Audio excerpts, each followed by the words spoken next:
नमस्कार, मी ॲडव्होकेट विनोद राठोड महाराष्ट्र लॉ ॲडवायझरमध्ये आपलं सर्वांचं स्वागत करतो. आजचा विषय आहे महाराष्ट्र धर्मांतर विरोधी कायदा, का आहे काळाची गरज. मित्रांनो, सध्या महाराष्ट्र सरकारच्या धर्मांतर विरोधी कायद्याच्या प्रस्तावावर मोठी चर्चा सुरू आहे. काही लोक याला विरोध करत आहेत, तर काही जण याचे स्वागत करत आहेत. पण एक वकिली दृष्टिकोनातून आणि राज्याच्या नागरिक म्हणून आपण याकडे कसे पाहिले पाहिजे.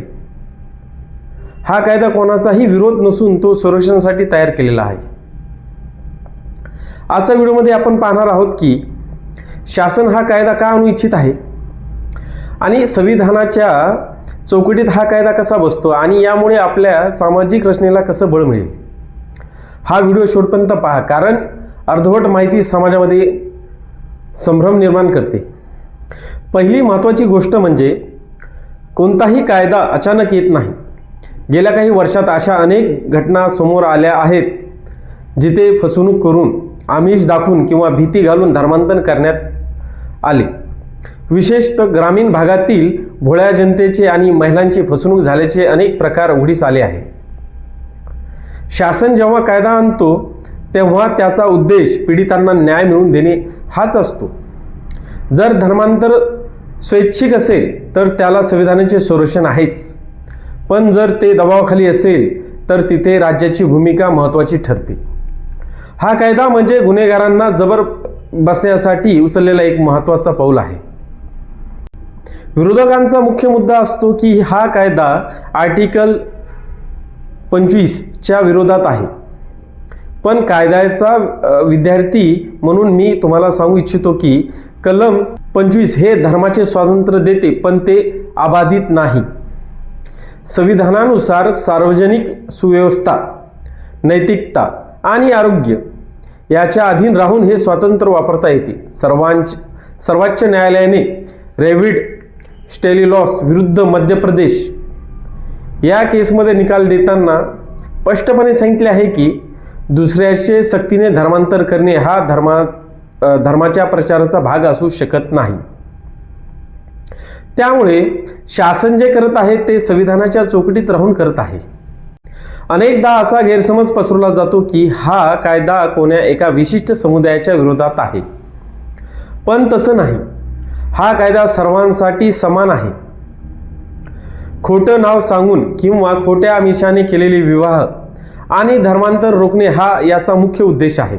धर्मांतरापूर्वी जिल्हा प्रशासनाला माहिती देण्याची अट ही केवळ रेकॉर्डसाठी आहे, जेणेकरून भविष्यात कोणावरही अन्याय होऊ नये. जेव्हा प्रक्रिया कायदेशीर आणि पारदर्शक असते तेव्हा समाजात अफवा पसरत नाही. जेव्हा प्रक्रिया कायदेशीर आणि पारदर्शक असते तेव्हा समाजात अफवा पसरत नाहीत आणि जातीय तणाव निर्माण होत नाही. महाराष्ट्र सरकारचा हा प्रस्तावित कायदा महिलांच्या सन्मानासाठी अत्यंत महत्त्वाचा आहे.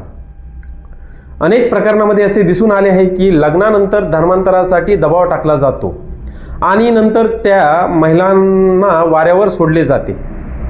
अशा परिस्थितीत जर कठोर कायदा असेल तर महिलांना कायदेशीर संरक्षण मिळले पाहिजे. हा कायदा म्हणजे आपल्याला माता भगिनीच्या सुरक्षेसाठी कवच आहे. शासन इथे केवळ एक प्रशासक म्हणून नाही, तर एक पालक म्हणून आपली जबाबदारी पार पाडत आहे. वकील म्हणून मला असे वाटते की समाजात शांतता राखण्यासाठी कायद्याचे पालन खूप महत्त्वाचे आहे. जर चुकीच्या गोष्टींना वेळेत थांबवले नाही तर लोक स्वतःचा न्याय करायला लागतील आणि कायदा हातात घेतील. जर चुकीच्या गोष्टी वेळेत थांबल्या नाही तर लोक स्वतःच न्याय करायला लागतील आणि कायदा हातात घेतील. शासनाने कायदा हातात घेऊन ही प्रक्रिया कायदेशीर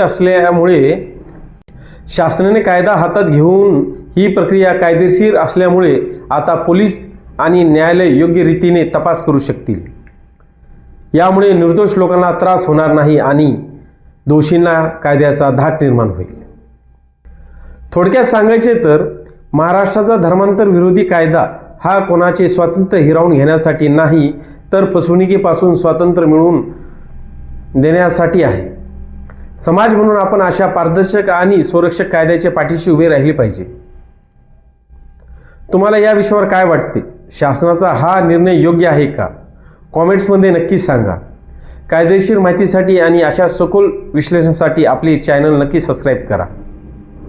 धन्यवाद. जय हिंद, जय महाराष्ट्र. आपला ॲडव्होकेट विनोद राठोड.